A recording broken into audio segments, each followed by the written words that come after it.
what's sort of our annual client seminar, if you like. And this year we're pleased to be doing that in association with SWIFT, South Waikato Investment Fund Trust, and there's a few of them splattered around the room too. So Dean Giddings from the board is going to talk a little bit about the trust and what they do, and introduce Warren shortly.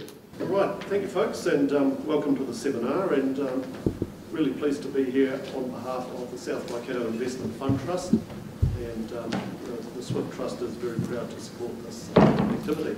So, who is SWIFT? What is SWIFT? Well, I've got a chance to share the pain of being up here today by asking my fellow trustees to stand up. Frank Arts, and Richard Heslop, and towards the back there, our Economic Development Manager, Francis Powers. Francis, just wave out so people can come and harass you later on. I've got questions for you.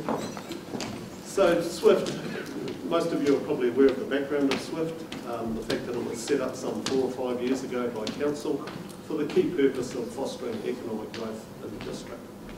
And in the last year or so, trustees have clarified how we're going to deliver on that purpose through the establishment of 4 strategic goals. There's the first one really, and the key one, is protecting the legacy. We're a part of that setup. Council passed over to the Trust an investment fund of some $20 million. And since that time, that fund has grown to now over $27 million. So we've got some surplus there that we're able to use towards economic initiatives. The second is growing business. Again, this is very much a core purpose of the Trust, is to help grow the wealth of our district. And we do this by engaging with established businesses from outside the area who are looking to relocate into the district, by supporting local businesses seeking to expand, and by supporting new initiatives and startups. And I want to, just at this point, to acknowledge the work that Francis has been doing for us in the last couple of years. His contacts, his experience in the industry has really helped us to make some real progress towards those initiatives. The third one is growing people.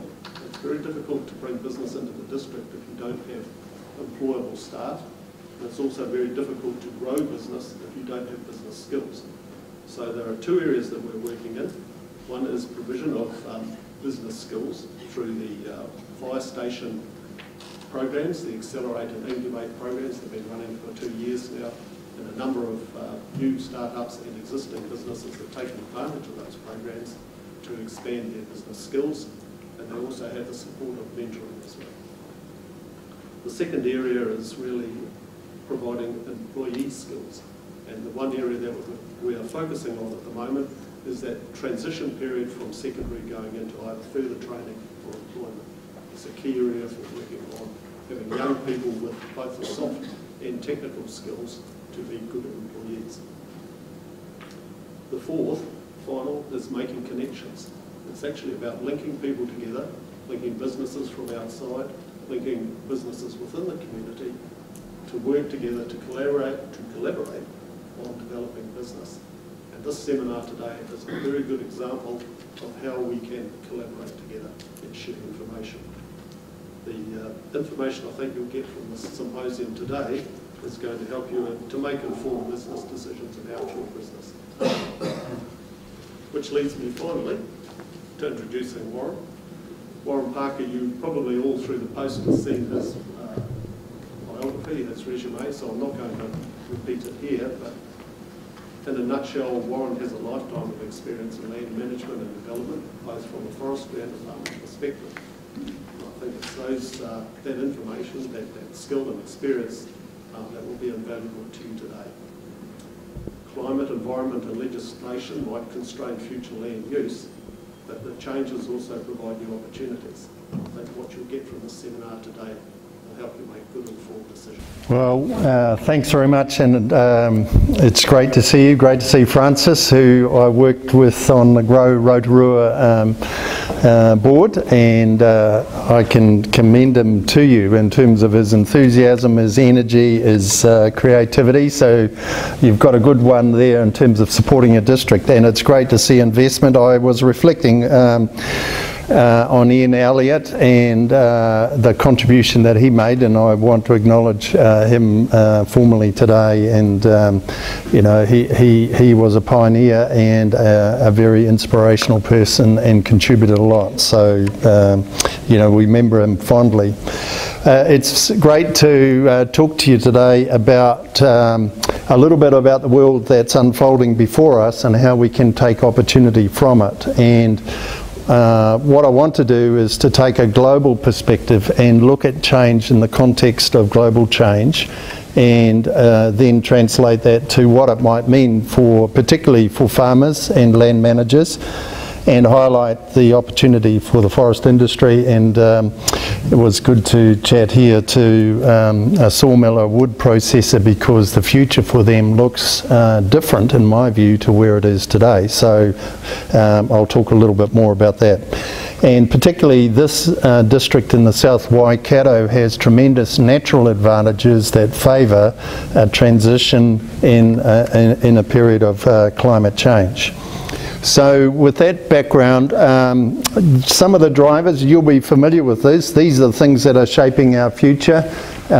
Markets and consumers, obviously, big changes there. Millennials in terms of their diet preferences. Even in July I was up at Stanford University, and they were highlighting 18% of young people now not consuming dairy. So quite a major shift away from dairy milks, for example, with that category. Obviously climate change, I'll come back to that, water scarcity, and right before us at the moment we've got the challenge around freshwater proposals, but I want to paint a picture about how water is actually a significant strategic competitive advantage for New Zealand. The internet and connectivity with the world, which speeds up things but also brings the influence of social media and ability to influence. The future of work and the transition to more artificial intelligence and robots, and so the expectation that we will see more jobs replaced by robots, but doesn't mean to say there will be less jobs overall, but we tend to see growth in the services sector and the emergence of new jobs. And finally, this aspect of social license and maintaining, for example, the right to farm, and we saw some very active protest action over the winter in relation to winter grazing, no holds bar and right in your face, and coping with that and ensuring we maintain a licence to utilise the land is important. So some of those factors are what are driving change on the land and land-related businesses. This was an interesting chart which brought up to one of the lead professors at Stanford in July, and just highlights what they call the Great Acceleration since 2050, and shows the impact of population growth, economic development. But there are a lot of factors here. World population rapidly growing. There's one here, fertilizer consumption massively growing. Paper production, think about Kinley. Huge increases in the use of paper. Look at this growth in international tourism, water dams, etc. So, and urbanisation has accelerated tremendously. And of course, CO2 emissions have gone up, nitrous oxide emissions, greenhouse gases have gone up, methane has increased significantly, aquaculture has grown as an industry. So the world has changed very markedly in the last 70 years, and that understandably has caused stress on natural resources. And one of the impacts of that has been greenhouse gases into the atmosphere, which contribute to phenomena since called global warming. That's not a new piece of knowledge. We've known about climate change for, my understanding is the original proposal in relation to greenhouse gas effect was in the 1800s, 1860 or so. It was certainly talked about very actively from the 1950s and into the 70s by the science community, that if we keep on pumping greenhouse gases into the atmosphere, it's going to alter the climate regime for the world.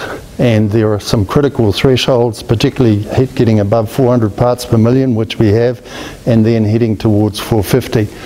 What was interesting is the IPCC report, which is the consensus of the vast majority, some 98% plus of scientists, was increasingly strident about the need for action, and particularly this point of 1.5 degree temperature rise, trying to restrain it within that by 2050. And they highlighted the point that we're likely to reach 1.5 degrees, well, in the worst case scenario, if we do nothing, in just over a decade. And the other point is that the consequence of climate change and decarbonising the world would lead to profound changes in energy, in land use, in urban design, in the way we have transport. And we see signs of that emerging now. And the questions on people's minds, are we doing enough, quickly enough? And of course, agriculture in New Zealand is caught up in that transition. I think it presents lots of challenges, but it also presents opportunities. So one of the effects of climate change is more extreme events. We'll see a gradual rising in temperatures, but changes in seasonal conditions and more significant storms. And if you think about the frequency of severe events in New Zealand, whether droughts or floods, they are much more frequent than they were in the past, and the evidence for that is very clear. What we would expect here in the Waikato, and South Waikato, is that temperatures will be about 0.7 to 1 degree warmer by mid-2030s, and possibly upwards of 1 degree or more by 2050. And people say, well, that's not very much. And I say, well, think about your body. When you have a cold and you become ill and your temperature goes up by 1 degree, you're not feeling so well. If it goes up to 2.5 degrees, you're feeling quite ill. And it's the rate of change and the inability to adapt quickly enough for nature that causes challenges with ecosystem health. So the aspiration is to keep temperature rises below 1.5 degrees by 2050. And that requires quite radical changes to economies and also to land use. A related area is fresh water. And we have relative abundant water in New Zealand, but I've always found this graph here, chart here, quite interesting, because this little bubble here is the amount of fresh water in the world. We actually have mostly ocean. And the available fresh water, not the subterranean, that's the surface fresh water. You can see here's a recent graph that shows of around the world, 4 billion, more than 60% of the world's population experienced water scarcity in at least 1 month of the year. And so New Zealand down here, right, we're relatively well off. And so when we think about fresh water and water quality, it is a challenge to adapt land use to meet freshwater targets. But we should also keep in view that fresh water is a tremendous advantage for us. And if we do it well, it will hold us in very good stead for the future. And of course, climate change and water often go together. Think about droughts and floods and so forth. They are interdependent. The other aspect when we were up at Stanford in July with the agri-leaders was they had this Professor Johan Rockström, who's one of the world leaders in global change and climate change, and he was highlighting this chart here of the world's trajectory.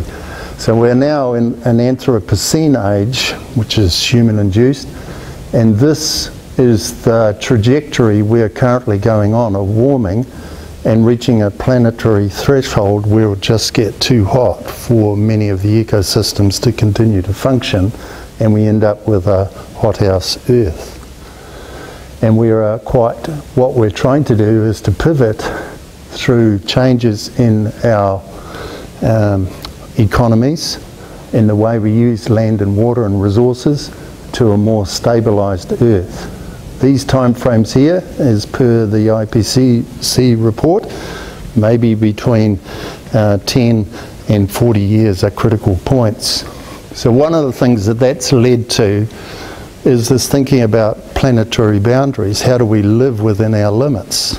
How do we live in a world that can sustain itself? And this interesting graph here highlights down the bottom axis is the use of resources, phosphorus, nitrogen, water, etc. And up here is lifestyle, life satisfaction, healthy living expectancy. So what you find, not unsurprisingly, is that most of the OECD countries use lots of resources and have good lifestyles. They're the developed economies. Germany, Netherlands, Austria, Portugal, Spain, and New Zealand is here, right? So we are a relatively high resource consuming country. What we need to do is use less resources and use up less and put less inputs into the environment and move from here up to here, where we have high levels of well-being and sustainable use of natural resources.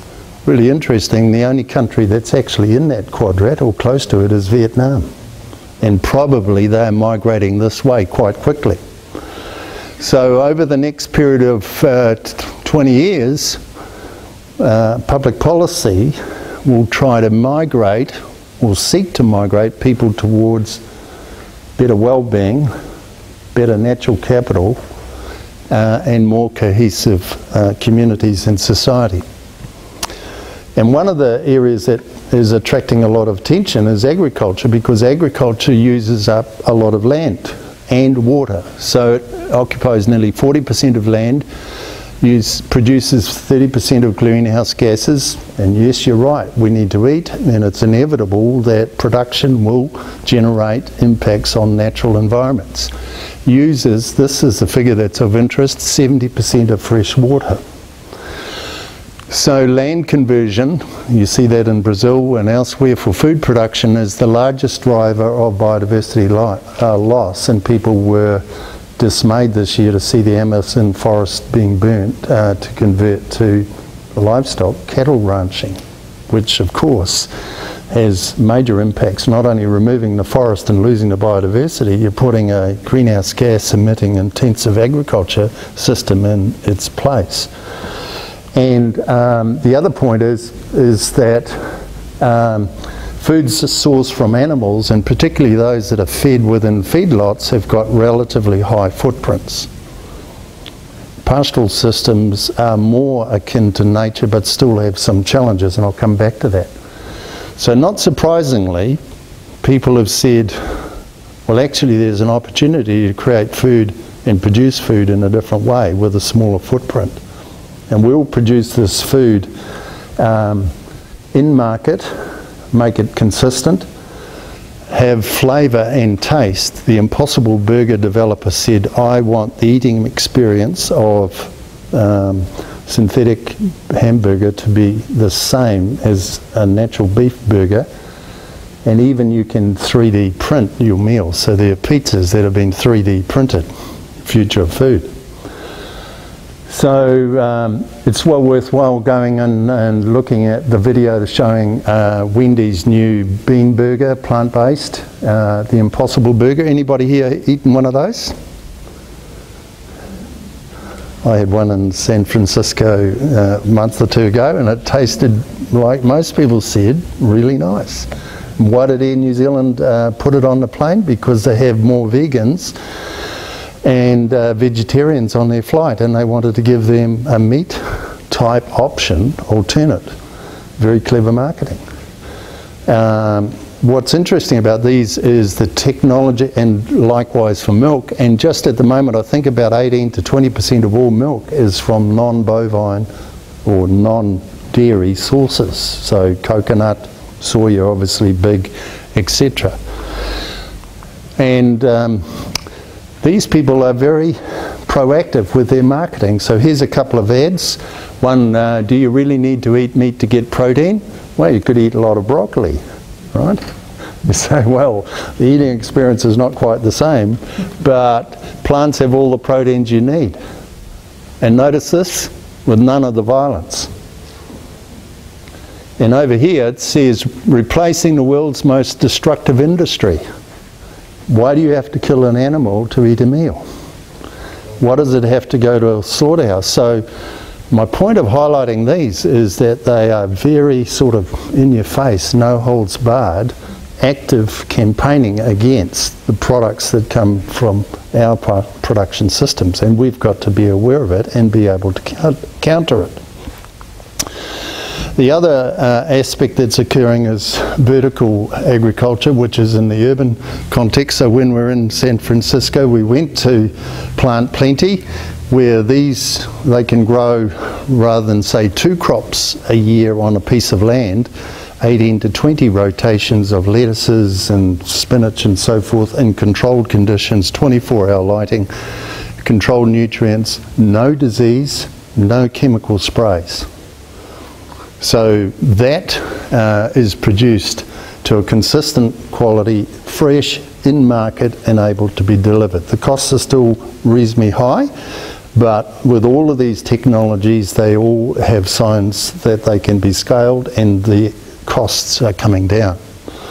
Because this puts a lot more emphasis on the need for traceability, certification and verification of our claims, right? We just can't say we're clean and green and we're doing good things and doesn't it look nice that our animals are out grazing on pasture. We have to authenticate the claims that we're making.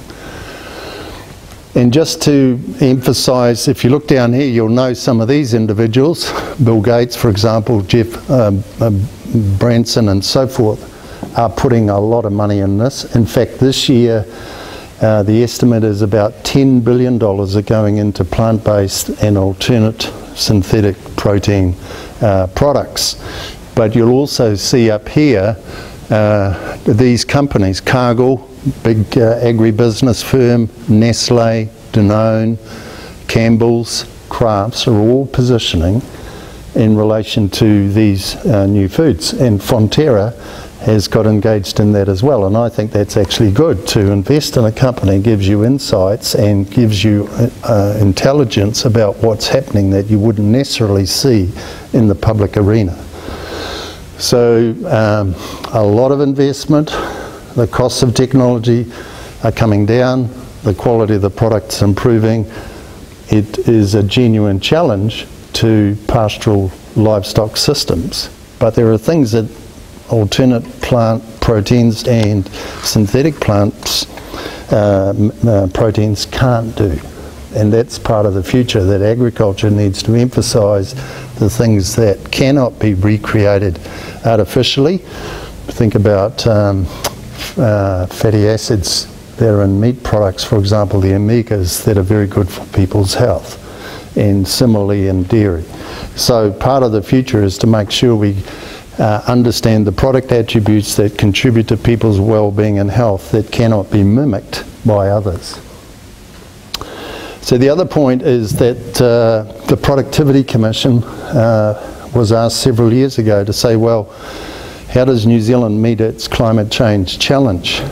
And were asked to model a transition for the New Zealand economy, and they came back and highlighted 3 key areas of change that were needed. One was in terms of transition from fossil fuels to electricity and other low emission fuels like bioenergy, right? The residues from sawmills, etc., being used, and I'll come back to that, to drive industrial heat. The second was substantial afforestation, and they highlighted maybe about 2.7 million additional hectares of trees might be required, and also changes to the structure and methods of agricultural production, migration more to horticulture, de-intensification and so forth. So all of those signals were suggesting there would be more pressure on pastoral farming, and particular sheep and beef cattle hill country, and I'll come back to why that would be. Simon Upton, the parliamentary commissioner said, well, hold on, we risk covering the whole country in trees and leaving fossil emissions untouched. In other words, people were saying, well, I'm an energy company, I'm an accountant in Putaruru, I'm going to offset my emissions by planting some more trees and carry on as if nothing had changed for me. And his point was that planting trees should not be a get out of jail card for people taking actions on their own emissions.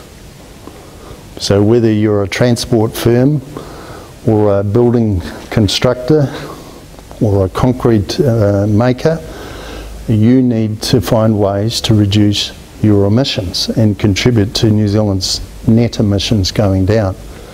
And Simon Upton made the point that forestry still has a vital role to play. So we talked to him about this the other day because his point was that forestry should be able to offset biological, like animal emissions. Our point is that we've got a challenge in the near term and we need more trees as the most cost-effective solution for mitigating the impacts of climate change, and as I'll explain in a minute, highlight or preparing for a bioeconomy future. So we do have examples of land use in New Zealand which are inappropriate, probably should have never been put into pasture. And somewhat ironic, when I was CEO of Scion, I was not overly happy and wrote actively against the deforestation at Taupo. And now I'm chairman of the company and we're having to look after those farms. I still hold the view, we will do what we have to do, you can't undo the past, but actually it wasn't prudent from a national perspective for us to deforest in the central North Island. Highly leachable soils, and we changed from a system that was storing 10 to 12 tonnes of carbon per hectare and only leaching 3 kilograms of nitrogen to dairy production systems that are leaching 40 to 60 kilograms of nitrogen and emitting 10 to 11 tonnes of greenhouse gases per hectare. So the gains were privatised in terms of increased value, and the costs, i.e. pollution of water and the atmosphere, were socialised. And what public policy is doing is now internalising those social costs to the wider community and the ratepayer back to the business owner or the polluter. In other words, the polluter is to pay. So that is a trajectory that's occurring not only in our public policy but internationally. So in Paparoa Road, they said we need to plant more trees. But trees have got problems too. This is Tolaga Bay. And we just formed the Forestry Ministerial Advisory Group, and Minister Jones said to me, just remembering the context, we'd cut down 100,000 hectares of plantation forestry over the last decade. Sometimes you wish 50 Shades of Green would remember that. There is nowhere near that amount of trees being replanted to make up what we lost. But this is a wake-up call for the forest industry and its social licence. People do not like lots of logs on their beach or in their paddocks or sediment in the water. And also the changing weather patterns. It's not just plantation forestry. This is Cyclone Eta on the the west coast. I was chair of the New Zealand Conservation Authority at the time, and people were saying, well, what do we do with all these rimu and totara that have been, and tawa that have been felled by a cyclone that is tracked further south, which is another feature of climate change, is the currents move and the cyclone pathways also alter, and that's why it impacted the west coast. So, you know, the legislation was introduced to allow logging and recovery of those trees that were flattened. So forestry has issues with fire and biosecurity and storm events, and needs to be put in the right place. And the report's just come out about the 2,000 hectares of fire in the Nelson area last year, sparked by contractors' equipment. A year before, we had the Port Hills fire. The year before that, there was a fire on the outskirts of Christchurch. So what we're seeing, and I had the privilege of overseeing the fire research team at Scion, which is New Zealand's experts on fire, was two things. The frequency of fire was increasing. Our detection tended to pick them up earlier and put them out quicker, so the scale of fires until the last 3 years was generally smaller. But the thing that the fire people were concerned about was fire behaviour, and the intensity of the fire was increasing. And so the heat that's generated by the fire creates their own firestorm. And you know, in the Port Hills, fire was leaping 60 to 80 metres across gaps and behaving in ways that had not been seen before. And you see some examples of that in California. So that's why some people have labelled the 21st century the century of fire. And of course, every time you have major fires, it's putting more CO2 into the atmosphere, and it's one of those positive feedback events that accelerates climate change. And that's why people are concerned that if we have more extreme dry, like we're seeing in Australia, early fires, that's going to exacerbate climate change. Nevertheless, we need to plant more trees, and after a decade of cutting trees down, people tend to have overlooked this fact, but actually confidence in the future of forestry was relatively low, and we still had this penchant of putting logs over the wharf rather than processing them domestically. And so part of the design of the billion trees was to rebuild confidence in people planting trees, because the most cost-effective way for New Zealand to meet its Paris 21 targets by 2030 is to have trees storing carbon. And just to give you the figures, the estimate for 2030 at carbon at $50 a tonne, if New Zealand did nothing, would be $77 billion. Our total economy is somewhere around 230 to 240 billion. And if we do take action, could be about $32 billion. It's a big number fiscally. So planting trees generates jobs, stabilises land, uses underutilised land, and also creates a biomass resource for a bioeconomy. And these are the types of support.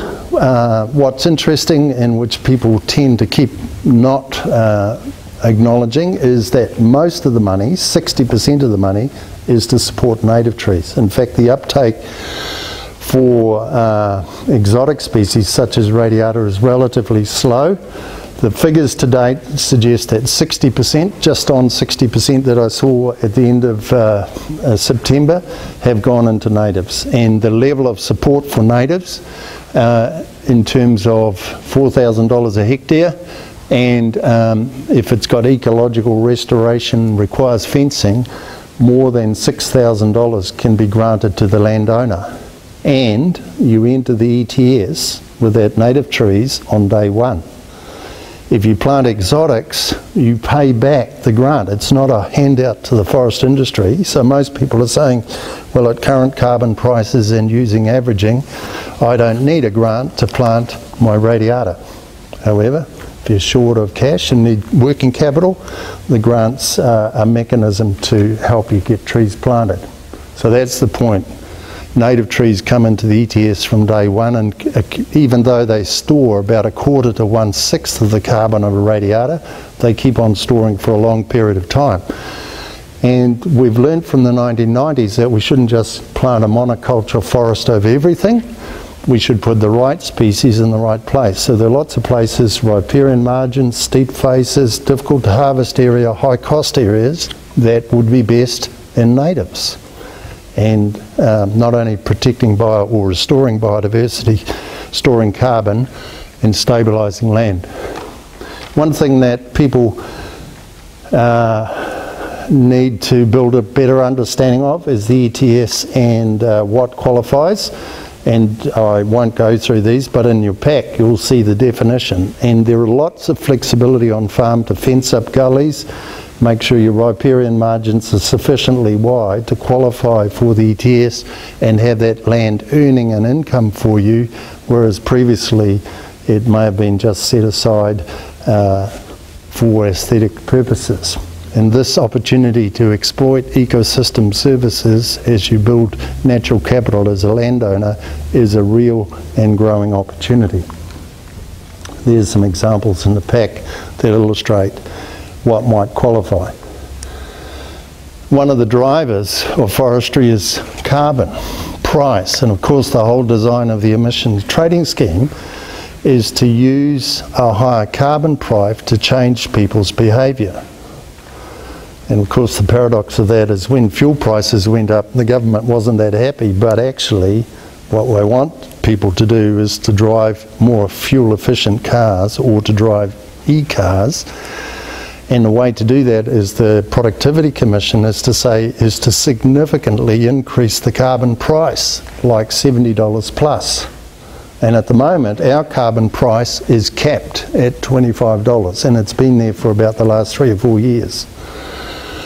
It collapsed way back in 2010-11 because the previous administration changed the rules that allowed hot air credits from offshore to be introduced to New Zealand, and you could buy carbon credits for 50 cents each, rather than when the ETS was launched they were around $20. So when the Central North Island was deforested after the 1st of January 2009, typically a forest stores 1,000 tonnes of carbon per hectare. The liability for that carbon at $20 a tonne is $20,000 a hectare. When the ETS was changed and you could buy credits for 50 cents, it was $500 or a cost of a water trough, which enabled land use change. And my point is, it actually put a cost on every other dairy farmer. They bore the cost. So what we see here is the European market price, and as I indicate, what is likely for New Zealand: adopt a floor price, raise the cap, restrict the use of international credits, and they'll run an auction system that sustains the carbon price. And that is to encourage less carbon intensive activity and a migration towards more carbon neutral and sustainable and renewable resource use. You can see the effect of carbon pricing on forestry. This was without the internal rate of return without a carbon at, where is the price, $25 a tonne, is about 5%. With carbon, because it overcomes the problem of early cash flow, and averaging, the rates of return are about 11 to 12%. Surprise, surprise. That's why people are willing to pay more for hill country farms to put into forestry than what sheep and beef cattle farming. And that brings me to the pressure on sheep and beef cattle farming. This is land use in New Zealand, so there's about 13 million hectares of pastoral land and developed land for agriculture. And the biggest users of land are meat and production, 8.5 million hectares, forestry, plantation forestry, 1.8 million hectares, and dairy at 1.8 million hectares. That's increased, as I recall, by about 600,000 or 700,000 hectares over the last 15 years or so.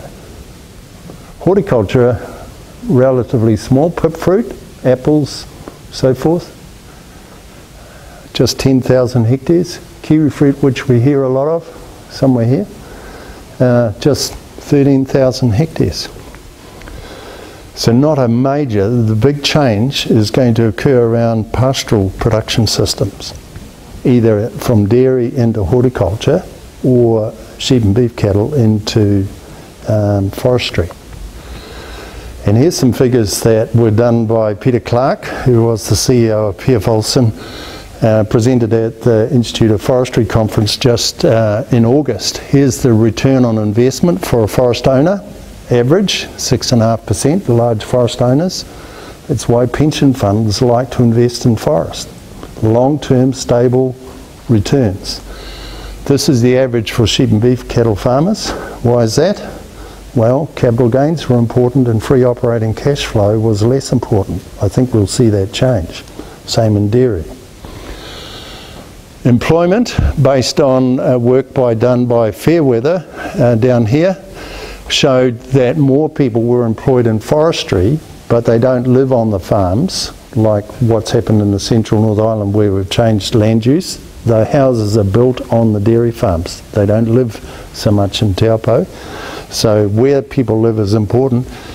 And the earnings, export-wise, are more than twofold per hectare for forestry. So what do we do about this? And Radio New Zealand has been running a series of Guy and Esper and co. investigations into forestry about the green tide, you know, spreading forestry blocks, ruining rural communities. We understand that. I came from a rural community in the 1990s that got planted in Northland and the local school closed and some of the other services like postal delivery disappeared, so I understand that. And green rush wool pines really saved the planet. But what people are not highlighting is, one, we're nowhere near recovering all the trees that we cut down yet. And go back to the Productivity Commission, we need to plant a lot more.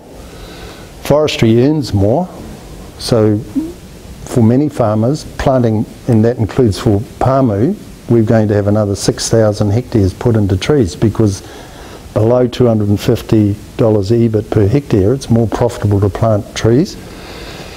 Labour is different, and one of the things that becomes important is property rights. So we've got a willing buyer, willing seller. You can sell your farm to who you like. They've just introduced a national policy statement for highly productive soils like market gardening at Pukekohe and said, wouldn't it be crazy to build a city over those highly productive Pukekohe market gardening soils? Should we now have a national policy statement for land use other than highly productive soils that say these are the only uses that you're able to put these soils to? So land use mobility, change mobility, has been an important part of New Zealand's development, and it's an area that's got a tension point to it.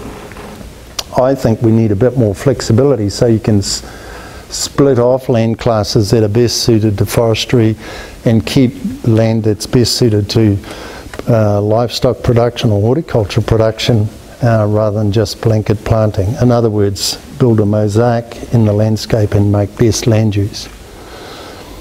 So one of the things that's shaping that use is the zero carbon bill, which came back from the select committee the other day. And what's important about the zero carbon bill?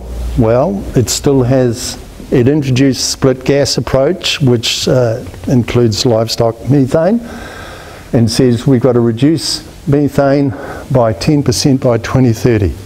Just important to note, that includes from landfills as well, which is about 12.5% of our methane comes from landfills. So the net effect on agriculture is probably about 8.5%. And the analysis shows that with existing technology, fine-tuning our systems, we can probably get 10 to 15% reductions using current technology. Come back to that.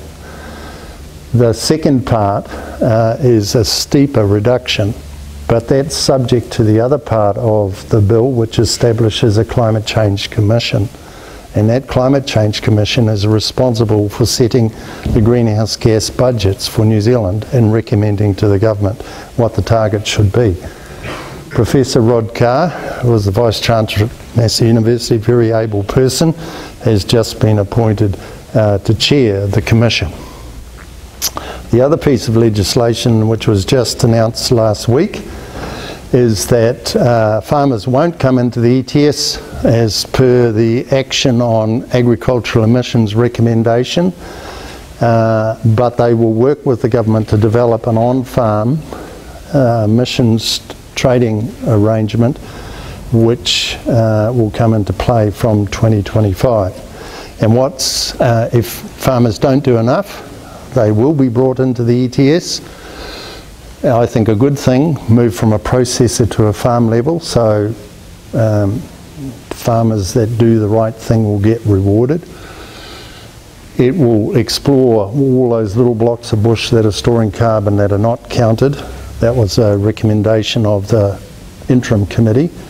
And they will increase investment into R&D to support climate change mitigation at farm and reward, and I think that's a really positive thing, the early innovators that have already taken steps. So presumably they're going to put in place a baseline and measure progress and not penalise the people that have done good things up to this point.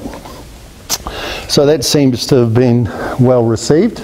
And one of the things that I really think that is a positive thing for us to work towards is every farm having its farm environmental plan. It might be audited every 3 to 5 years, more often if you're non-compliant, and it bundles up your nutrient management, your effluent management, your riparian, your biodiversity, animal welfare, and your greenhouse gas in a single audited book, rather than having a whole lot of separate audits and separate plans. There is a single plan that is able to be verified. The other positive thing is that companies are getting on and doing things. So here's Miraka, which is said here, they're helping their farmers to estimate their greenhouse gas footprint. In March this year, 2% of farmers knew what their greenhouse gas footprint was. 2%. So what Miraka is saying is we're going to do the overseer calculation. It won't give you every bit of emissions, but it'll give the majority. We have the lowest carbon footprint in the country. Fonterra has stopped using coal and will use to bioenergy and electricity. Danone, their new Clutha plant in Balclutha, is fueled by bioenergy, and they'll get their residues from Waneta Forest. One of the things that you're going to hear more about is science-based targets, which when you import ingredients from or products from New Zealand, you'll need to verify that you are helping the Nestles and the Danones to meet their international obligations. So they're going to say to Fonterra, give me the evidence that your farm footprint and the products from those farms are meeting the Paris 21 targets and helping us to meet our obligations. So that's a phenomena that says if New Zealand is going to continue to export, which you obviously must, we have to contribute to the customers being able to meet their targets. Here's a little calculation I got science people to do the other day. It says, well, what would happen if we converted all of our industrial heat to bioenergy? How much forest would we need to plant?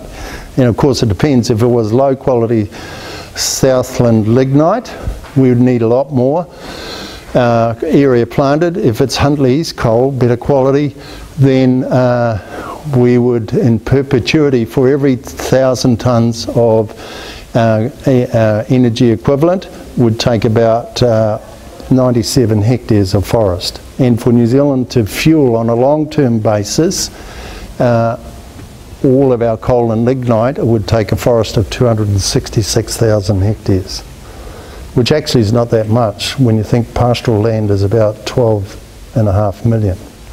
That would enable us to move to carbon neutral industrial processing, or towards that. The Paris 21 agreement, which we signed up to along with nearly every other country, bar 3, and then the US withdrew, is that we reduce our targets by 30% compared to 2005 levels, or 11% below 1990 levels. And as I mentioned, the current Paris Agreement has an average temperature rise of 2.7 degrees, and they will need to get further reductions of greenhouse gas emissions from signatories. So every 5 years, people will be asked to reduce or increase their level of commitment. The thing that makes it tough for New Zealand, which I've already referred to, is the fact we just stopped planting trees. So when the ETS was introduced, it said we should plant 20,000 hectares of trees every year through to 2020. If New Zealand had maintained that planting rate, we would be one of the best placed economies in the world. Instead, what we did, we didn't plant the trees and we cut them down. And that's done two things. One, which here is in Northland, so that's the big planting hole, and this is in Northland, where we've got log supply insecurity, where there won't be enough logs to keep the local mills going. And it's the same situation in Canterbury, and mills in Northland are one of the biggest employers. So at the moment, we're cutting down about 4 million cube of timber per year. The local mills use about 1,900, and the rest is exported. So that's the threshold level, and you can see gaps in log supply to those mills. So that's why long-term planning of forestry is important. So coming to this future, and you might like to stand in the future, this is a quote I quite like. It says, "We cannot work to create a future that we first do not imagine." I've got 5 grandkids now. I think to myself, what future might they have in 2100 if it was 3 degrees warmer? But what do you think the future might be in 2050 or 2030 for your business? Right? I think we will have less oil and gas and coal, different energy as I've been talking about. We will have not plastic for packaging, but packaging derived from trees. What about road surfaces? Where does our tar come from for eroding? It's a sludge out of a biorefinery.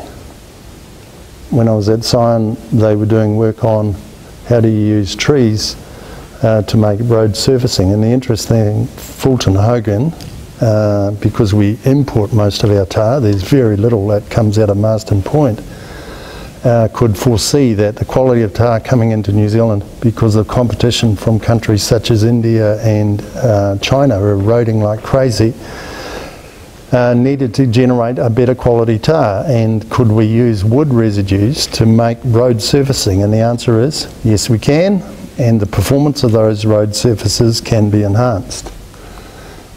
So what we're going to be moving from is an oil and gas economy, petroleum economy, to a bioeconomy. And a bioeconomy is built on renewable biomass, such as from forest, miscanthus, and crops, right? So these are the sources of biomass, some of our residues, and it's the sustainable and production and conversion of biomass into bioproducts. And the other thing that happens is that it's more circular, so there's less waste and more material is reused. So in Finland, for example, their target is to use every piece of timber 10 times, recycle it 10 times. So a circular economy should see minimal material going to a landfill. The cardboard already in Japan, I think the figure is about 60% of all paper is from recycled sources, and on average paper is recycled 4 or 5 times. So that's what circularity means. Less footprint, less impact on the environment. New Zealand doesn't actually have a bioeconomy strategy, and we've said to the Minister, actually we need to get on with it, and you'll hear something about that on Friday. The point is, the oil fields of tomorrow are forests, renewable forests.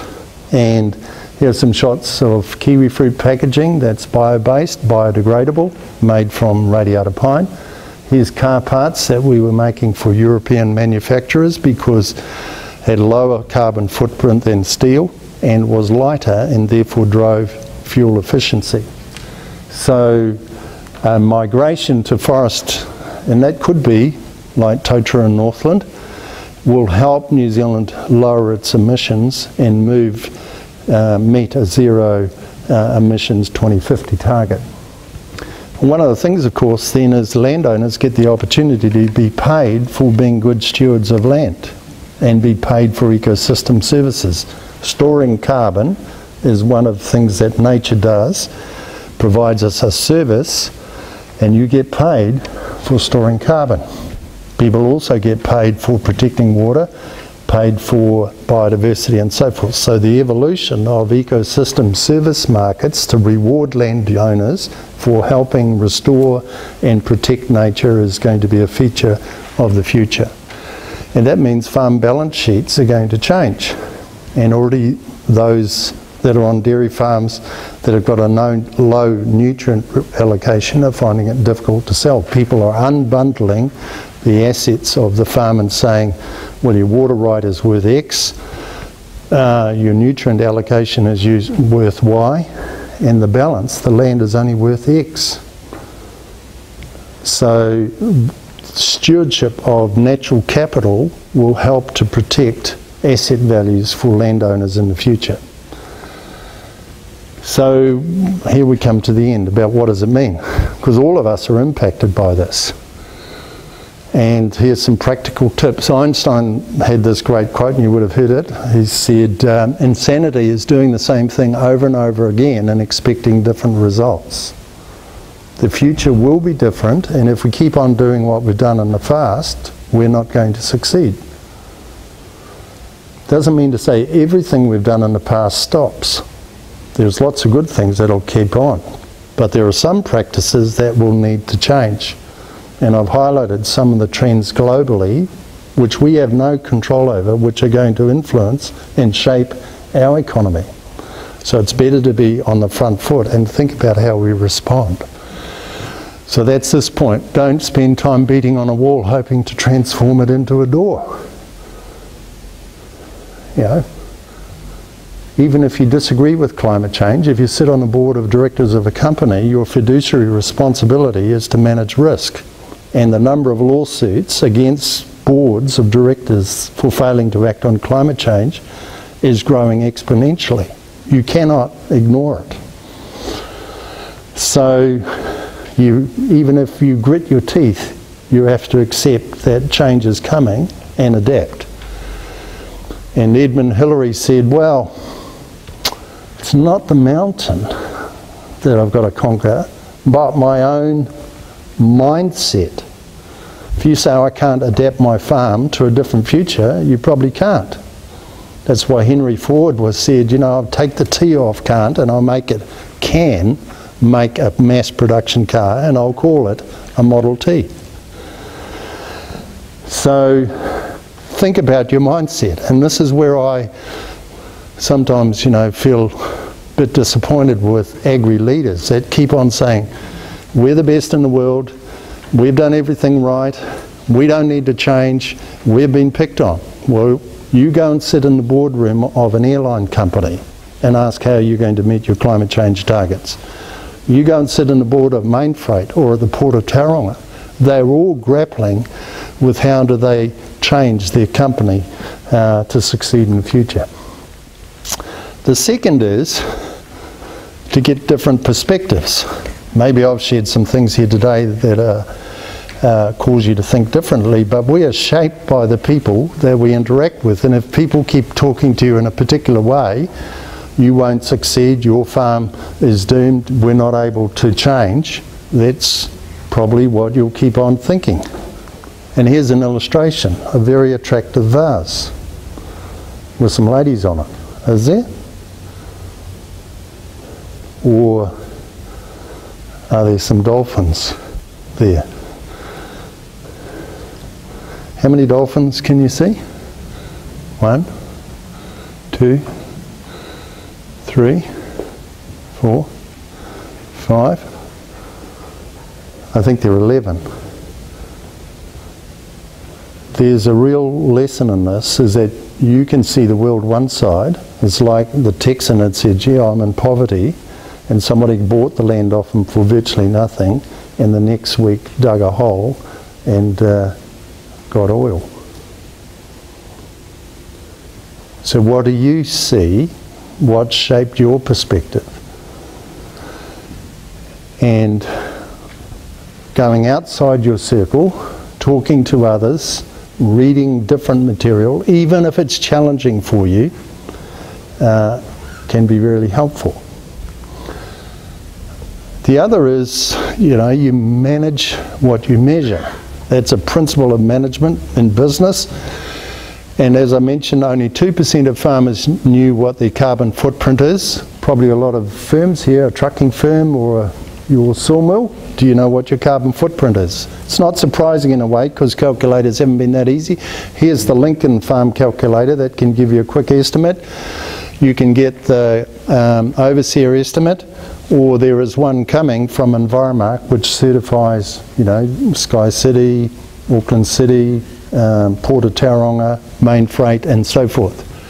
And they've got a calculator that gives you your farm footprint, shows you the sources of emissions and their scopes. So here's agricultural emissions from sheep, nitrous oxide from their beef cattle, from their deer, and it breaks it all down using the inputs from Overseer. Now, when you realise that your farm footprint is about 2,000 tonnes per year, and let's say 1,800 tonnes of that come from livestock, and 10% of that is 180 tonnes. That's the target you've got to meet over the next 11 years. That's different to confronting 2,000 tonnes. And just to make the point, this is typical for a dairy farm in New Zealand. Here's your emissions. Mostly comes from animals, quite a lot from dung and effluent, nitrous oxide, fertiliser. All the rest is pretty small. 65% comes from your livestock. And the footprint for the farm, kilograms of CO2 equivalent per kilogram of milk solids is about 11.5. And the range is from 8 to 13. And people highlight the fact that we are world leading. Rod Oram in this article the other day just highlighted, here's the Canadians. Why is that? Because they've got highly productive cows that dilute the maintenance effect of emissions. Here's Latin America. And here's McDonald's in the UK that commissioned Alltech to say, we're supplying burgers to really conscious consumers and they also want synthetic plant-based proteins. What can you do to get the footprint down of our beef? So they got a sample of UK farmers and their initial emissions were 13.7 kilograms of CO2 per kilogram of live weight. After 6 years, they reduced that by 23%.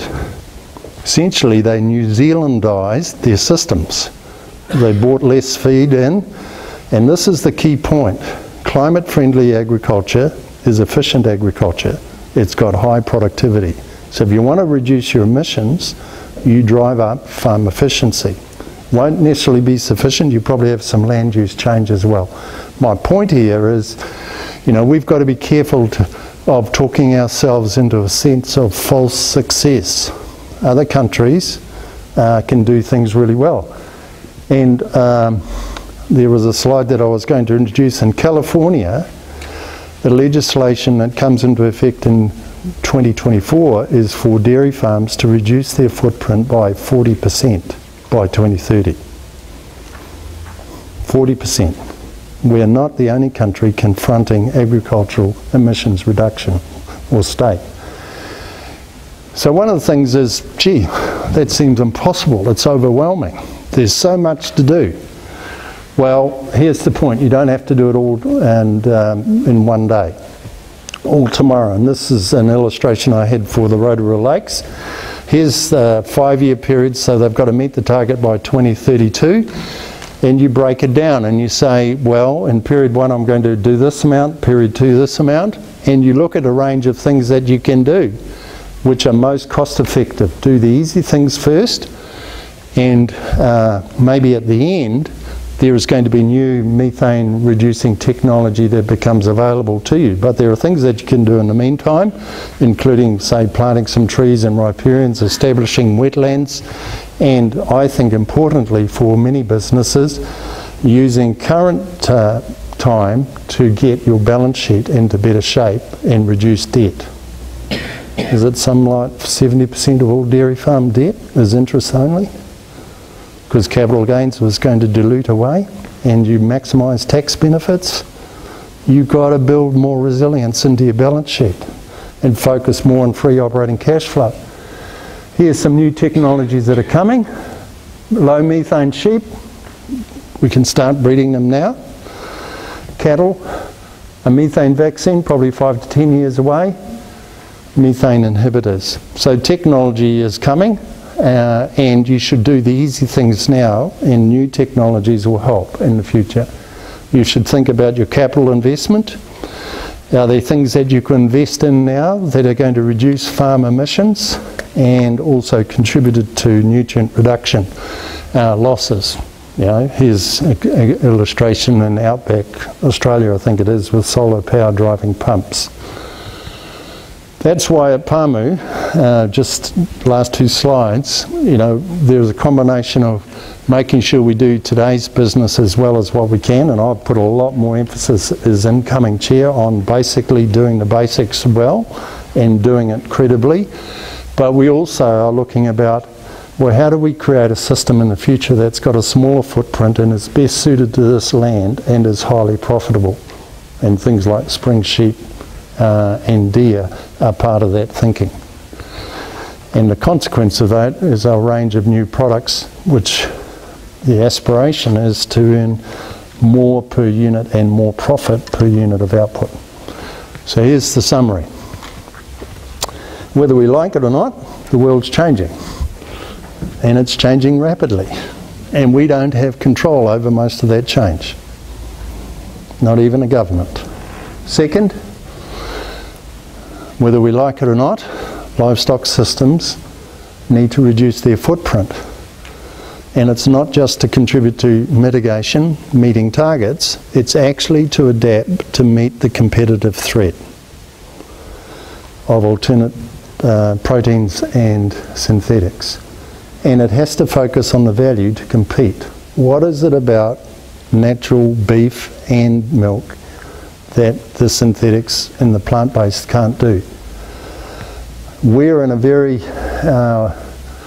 well-positioned district here in South Waikato. It's got geothermal energy, it's got hydro, it's got forest, and it's got an international company, OG, with aspirations to build a modern $2 billion biorefinery plant. Great place to be. And, you know, it is challenging, some of the change, but there are lots of practical things, and just got to figure out, what do I do tomorrow? What will I leave for the next 5 years? Where will new technology come that can help me with the last piece? So don't try to do it all tomorrow, and have a plan that you can work to, which you're confident in and can be optimistic about. Thanks very much.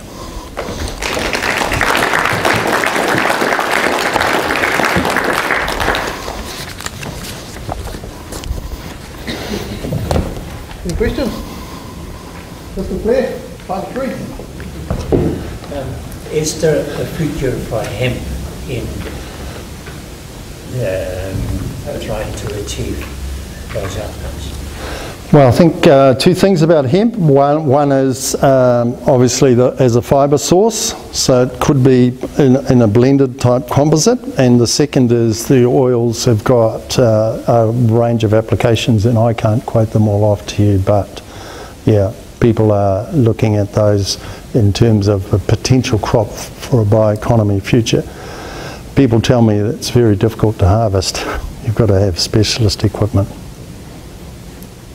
But I think your point goes that we will be looking at different ranges of plant-based crops in the future that contribute, you know, different ingredients and chemicals.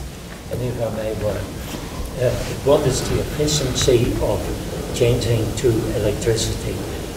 Like, if we go to electrically driven cars, we need to build a lot more wind farms and so on. And the amount of energy that goes into building those, how long does it take before you break even? So that's a good question, and it's the same about somebody the other day who was commenting about what happens to all the car batteries, because are they creating another waste sink, right? Well, the point is that most of those batteries aren't going to a landfill. They are actually repurposed and reconditioned and either put back in a vehicle or They go to a lower grade application such as battery backup for a factory, for example, that's got solar power on it and needs storage. The second point is what is the footprint of to manufacture, say, a car that is electric, battery driven, versus an internal combustion engine. So when I became CEO of Landcare Research, I thought, well, I better act and behave consistent with the company that I'm going to lead, right? And so I bought a Prius, and at that time I had to drive 18,000 kilometres before I was at the same point in terms of energy, in terms of building the car. But once I got beyond that, I was in a better shape. Does that mean the world is going to stay with internal combustion engines? Some forecasts say virtually no small car or internal combustion engines will be manufactured beyond 2025. So we will see hybridisation and electrification of small vehicles. I saw a big dump truck from Switzerland the other day that carries 65-tonne payloads that is battery driven. So the technology is continuing to improve, and alternates to lithium and rare earths for building batteries are being investigated. But it's a good point. You know, you have to be careful that what you're switching from one to the other doesn't exacerbate the problem. Air New Zealand buying tracts of land in the North Island, forestry and so Z petroleum. Yep.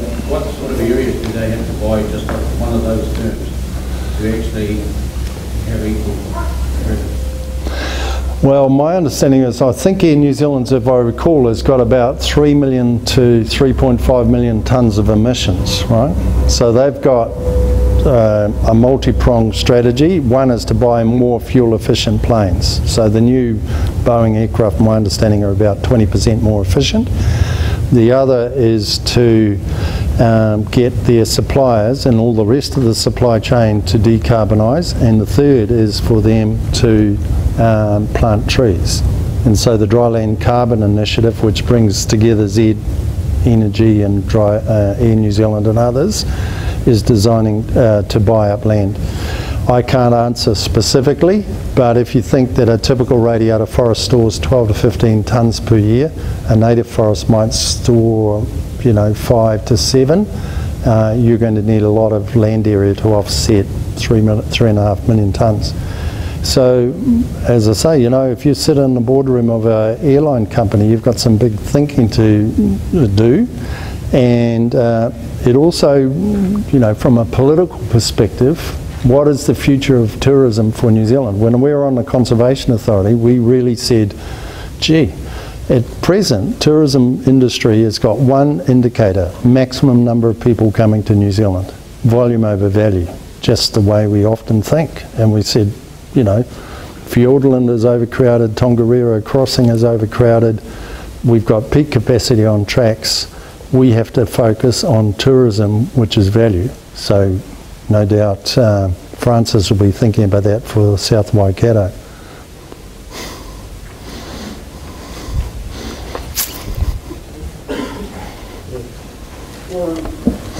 Your strategy with Pamu, which is to basically try and get more value added into your products and do things slightly differently. As individual farmers, that becomes pretty constrained because of the resources you need. Where do you see? So do you, if we're looking at the future, does it mean that as individual farmers we have to start thinking more collectively? Well, I think two things. Just to note about Pamu, we've got 121 farms and each is a profit centre, right? And each have got performance targets. So not all of those are changing. And the transformative part of the business, which gets a lot of attention, is about 5 to 7%, right? The net capital investment in the last 5 years into Pamu Foods is about $17 million. So it's on the margins, and it's providing proof of concept although in the case of Melody Dairies, we're building processing infrastructure to enable the construction of the supply chain. It's all very well to have sheep farms for milk, but where does the milk get processed? Coming back to your point, I acknowledge that, you know, in the Waikato, some farms, smaller dairy farms, might switch to a smaller footprint sheep milking operation because you can utilise your existing infrastructure, your tanker tracks, your fences and so forth, so the conversion is smaller. So our role really is to explore some of these options, work with other farmers. All of those initiatives we have are with either farmers or other investors, like the Deer Milk, the McIntyres down in Southland. I went to their farm. They have been pioneers in milking, so we work alongside them. Yeah. And, you know, hopefully we're not telling farmers how to farm in the future. We're saying, here's a few ideas. Seems to work here. What works for you? Could we put those ideas together? Coming to your point, I think on environmental management there is some opportunities, you know, because boundary lines on cadastral maps aren't how nature works, and so, you know, 2 or 3 neighbours that have a headwaters or something could agree to put in a wetland together and put, you know, an illegal easement between all 3 of them to create a wetland of scale, and all of them would benefit. So I think there are some creative solutions about farmers working together. And one of the things about riparian plantings on streams is, you know, the effect of somebody planting, you know, 500 metres of riparian margin for a small strip, and then their neighbour doesn't do any and the next neighbour doesn't do any. I think more joined up thinking is going to be required to get some of those outcomes.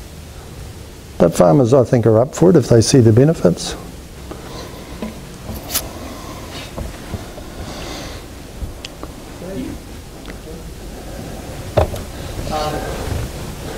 My question is around political stability. Obviously, having the previous government fall asleep at the wheel has not been that helpful.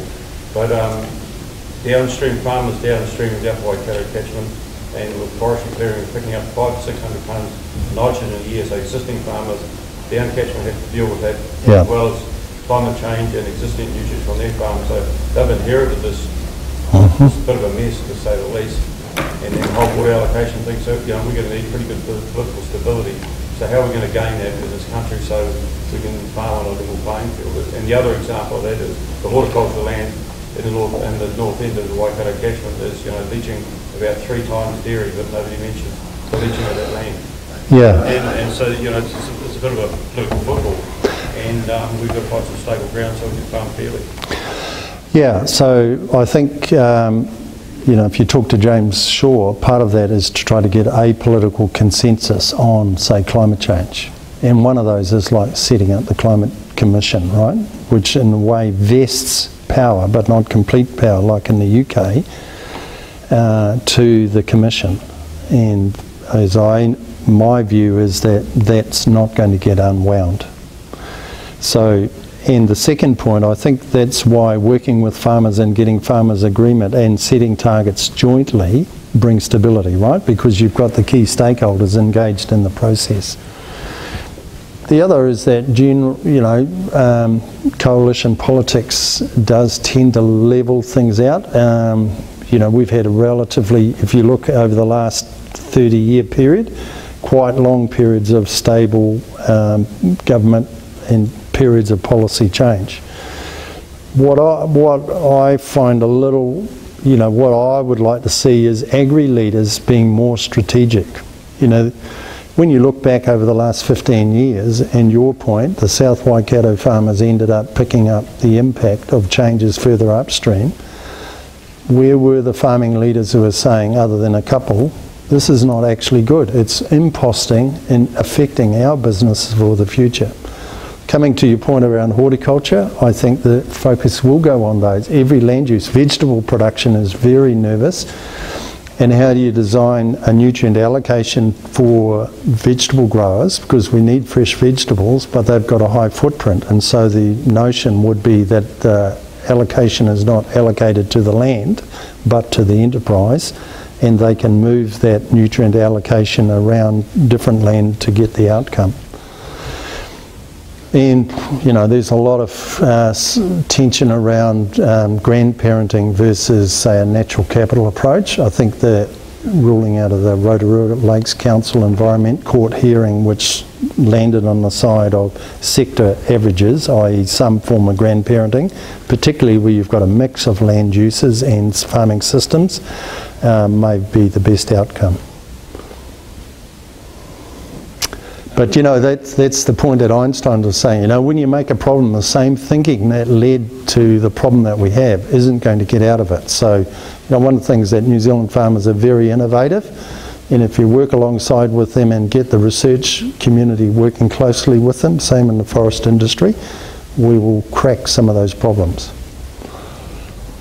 You get one of the slides that showed high medium stock being more beneficial. Are they going to have classes within stock as to which is more beneficial than others? Yeah, I think one of the things is that we might see a breeding index and breeding worth. You know how at the moment you've got a production index and then you've got weightings on reproduction and protein and fat and so forth, and that gives you the breeding worth.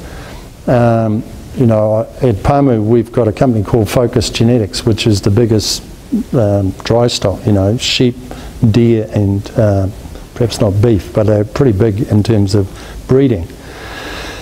We have, you know, an average lambing percentage for those elite flocks in north of 180%. Their carcass weights are 19 kilograms at slaughter. I wonder whether or not we should have a single objective to breed low methane sheep and just prioritise breeding low methane animals and sustain current levels of production. So my sense is that, yeah, there should be some weighting for environmental benignness, as it were.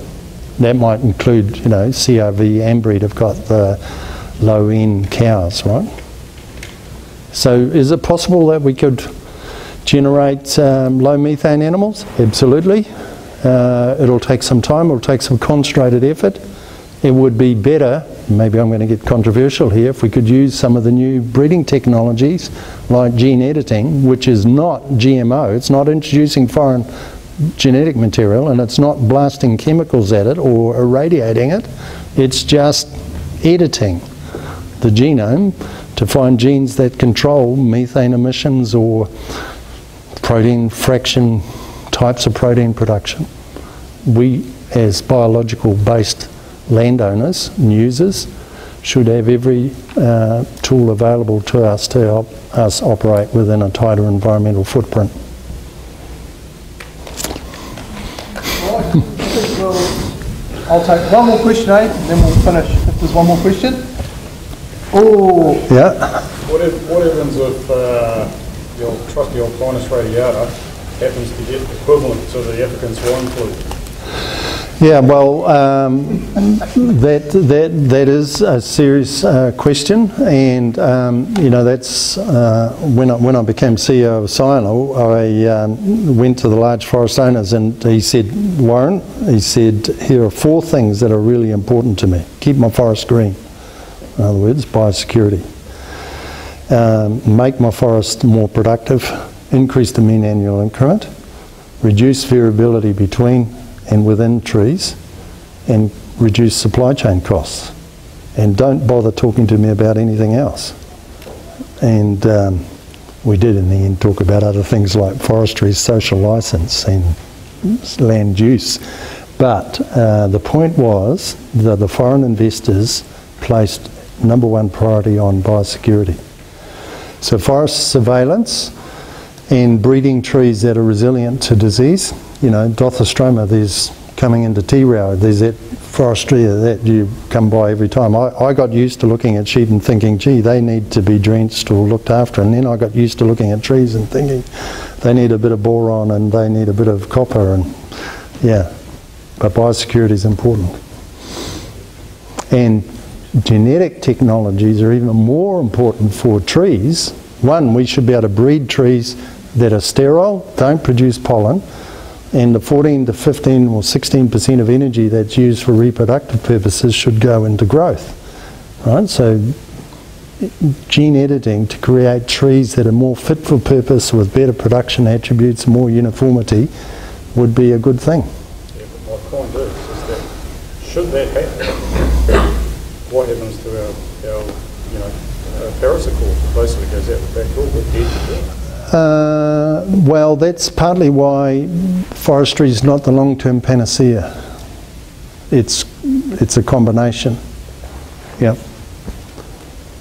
And just like kiwi fruit, the reason they fortuitously were able to address PSA was they had a gold kiwi fruit that happened to be tolerant. And one of the things that's really important from a research point of view is to keep maximum genetic diversity, right? So one of the things that we've done with radiata, which is breed out rosin, which is obviously, and branchiness, but when we think about energy crops and chemical extracts from trees, actually those high rosin trees could be valuable. So we can go back 40 years and find them and start breeding them up. Long last. Rightio. I forgot to mention before, but there is a briefing out back. I think, Warren, you'd like to hang around? Yeah, well, happy to touch base with a few. Thanks for coming by and being a great audience. Appreciate it. Can we all get Thanks a lot, that was great. Thank you. Cheers. Excellent.